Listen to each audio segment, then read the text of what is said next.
Assalamualaikum warahmatullahi taala wabarakatuh. Perkenalkan, nama saya Lailatul Mamluah dengan NPM 2022 0201000066 dari kelas TIB. Di sini saya akan menjelaskan hasil observasi dari kelompok kami, yaitu kelompok 5, di mana tentang supply chain beras di Indonesia. Saya sebagai presentasi yang pertama. Kita buka tugasnya dulu. PPT rantai pasok beras.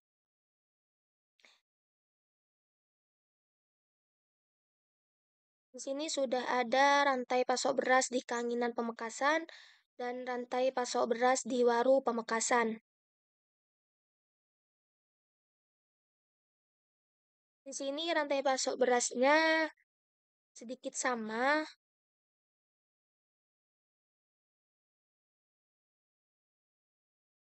Rantai pasok beras di Kanginan Pamekasan yang pertama dari petani, lalu ke pengepul, sesudah dari pengepul ke produsen, lanjut setelah ke produsen ke distributor, setelah dari distributor ke pedagang eceran, lalu ke konsumen.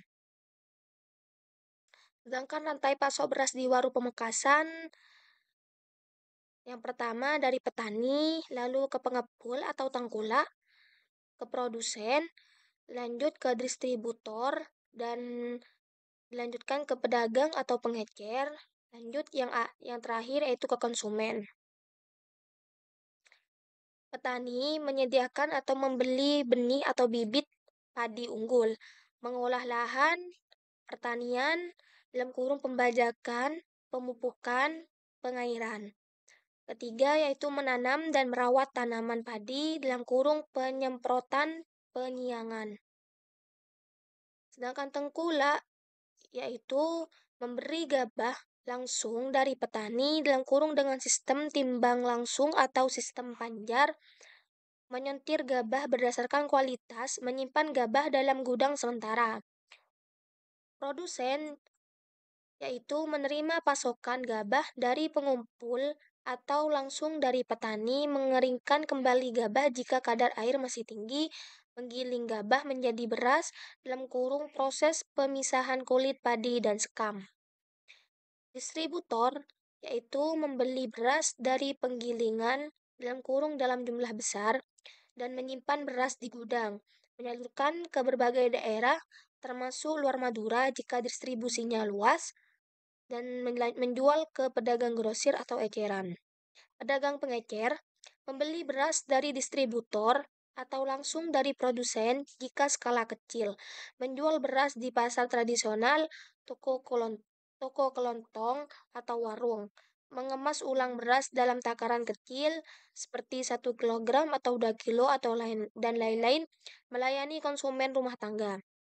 Konsumen akhir membeli beras dari pedagang pengecer di pasar, warung, minimarket, atau toko online, mengonsumsi beras untuk kebutuhan rumah tangga sehari-hari, memberi umpan balik tidak langsung ke pasar melalui pola pembelian, misalnya lebih memilih beras pulen, organik, atau harga murah.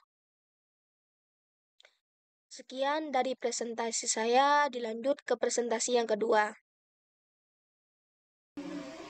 Baik, di sini saya akan melanjutkan presentasi yang pertama. Di sini saya sebagai presentasi yang kedua yang akan menjelaskan hasil laporan observasi rantai pasok.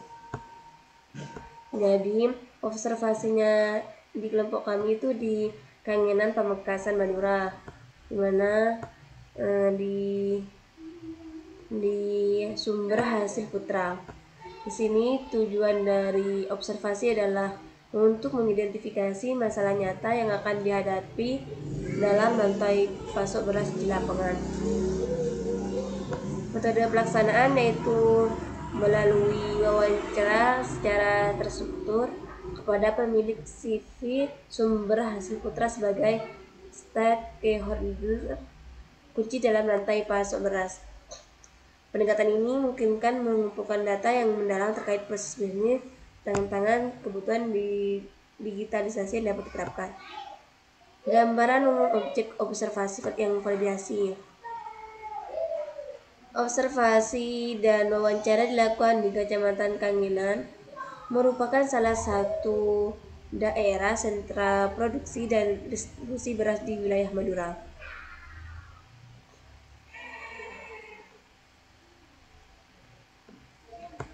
Hasil observasi dan wawancaranya yaitu ada beberapa macam, yaitu yang pertama ada alur proses bisnis supply chain existing. Kedua ada masalah dan tantangan yang ditemukan. Jadi di sini masalahnya dari masalah di CV sumber hasil putra yaitu mengambil beras langsung dari produsen atau penggilingan tanpa melakukan pemeriksaan atau seleksi kualitas gabah terlebih dahulu. Karena itu tidak ada proses pengecekan mutu secara detail sebelum pembelian.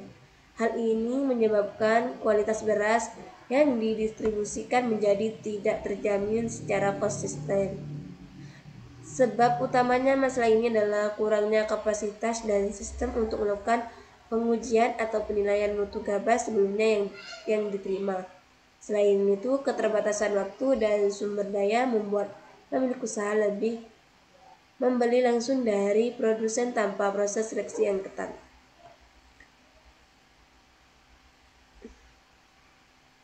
Sini ada yang ketiga, ada peluang peningkatan melalui digitalisasi. Jadi, digitalisasi dapat membantu menetapkan sistem informasi secara real time yang memudahkan pemantauan ketersediaan stok barang di berbagai titik distribusi. Dan yang keempat ada validasi kebutuhan dan asumsi. Yang pertama ada validasi masalah dari literatur, penyesuaian kebutuhan fungsional dan non fungsional. Ada konfirmasi potensi teknologi. Jadi langsung kesimpulan dan rekomendasinya berdasarkan dari hasil observasi dari kelompok kami di CV sumber hasil menemukan beberapa temuan kunci yang menjadi dasar arah perancangan sistem digital supply chain untuk rantai pasok beras, yaitu sistem distribusi rantai beras saat ini masih berjalan secara manual, selain transaksi dan pemantauan stok secara rutin, menyebabkan keterlibatan pengiriman dan kesulitan dalam pengelolaan rantai pasok. Jadi kualitas beras ini tidak selalu terjaga karena proses pengambilan dari produsen dilakukan tanpa pemeriksaan mutu gabah. Untuk mengatasi masalah itu yaitu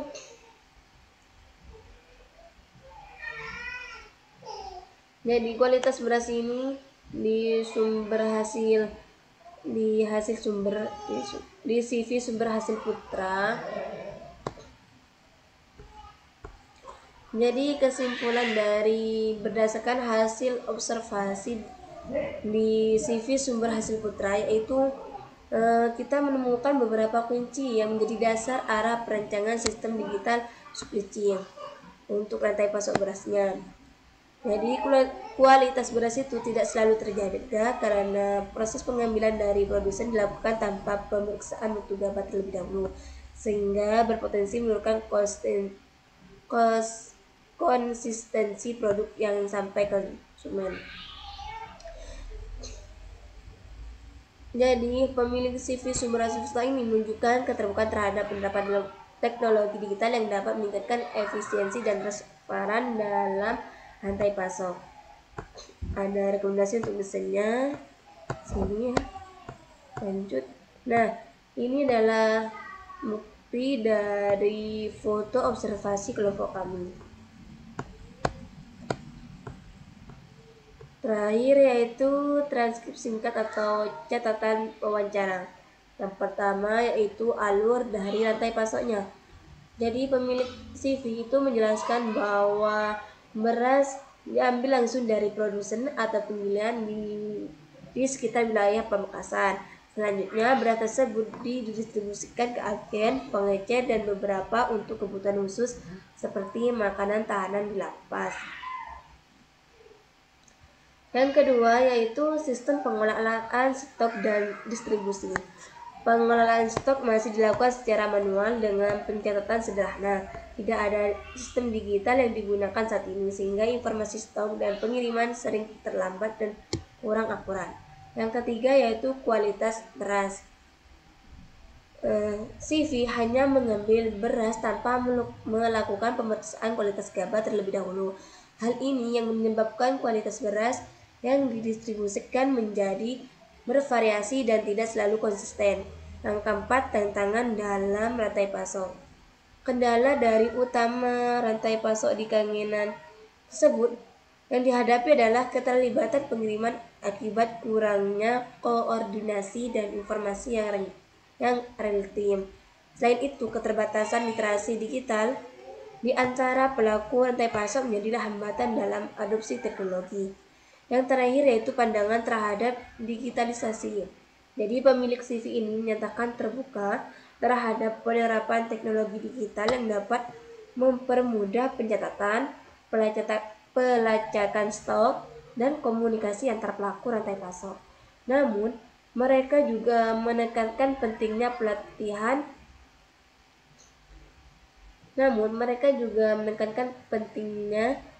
agar pengguna dapat menggunakan teknologi tersebut dengan efektif. Cukup sampai di sini. Lanjut beralih ke presentasi yang ketiga. Assalamualaikum warahmatullahi wabarakatuh. Nama saya Ikram Samaudin, mahasiswa Universitas Islam Madura, Prodi Teknik Informatika,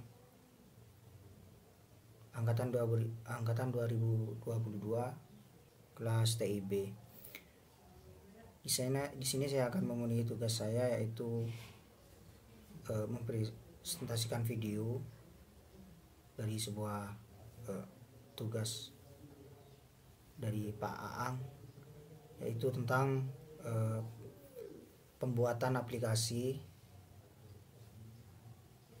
rantai pasok beras. Langsung saja saya akan masuk ke aplikasinya untuk menjelaskan beberapa fitur di dalamnya.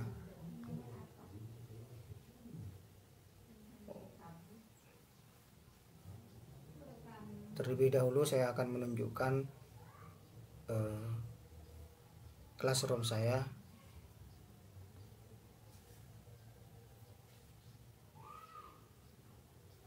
Ini tugas 7. Ini adalah tugasnya yang sudah saya serahkan. Ini adalah rancangan atau ini adalah sebuah aplikasi webnya. Untuk nama aplikasinya saya beri nama Sirap, yang merupakan singkatan dari Sistem Informasi Rantai Pasok Beras. Di sininya nanti sebuah produsen dapat melakukan akses penuh untuk mengetahui ketersediaan rantai pasok beras di beberapa daerah. Yang kedua, sebuah distribusi juga akan melihat seberapa bagus kualitas beras di beberapa daerah, terutama di Indonesia. Di sini merupakan data petani. Ini adalah nama Pak Budi, ya, di lokasi Sampang. Yang kedua, nama penggilingan. Kita dapat langsung melihat nama penggilingan yang ada di sistem tersebut. Kedua adalah distribusi. Ini adalah UD Berkah Pasar Tradisional Bangkalan, ketersediaan pasok 3 ton. CV Tanijaya Pasar Pamekasan, ketersediaan pasok 2 ton yang sedang dalam perjalanan. Kemudian di halaman atau fitur stok, kita dapat mengecek berapa beras yang tersedia di beberapa daerah, terutama di Madura dan juga Indonesia.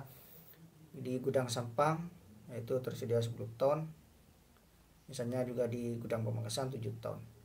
Dan ini adalah masuk ke fitur laporan. Nanti di situ akan ketika kita melakukan download PDF, maka kita akan mengetahui laporan-laporan tata IPASO di Indonesia. Baik, sekian mungkin yang dapat kami sampaikan. Kurang dan lebihnya mohon maaf. Assalamualaikum warahmatullahi wabarakatuh.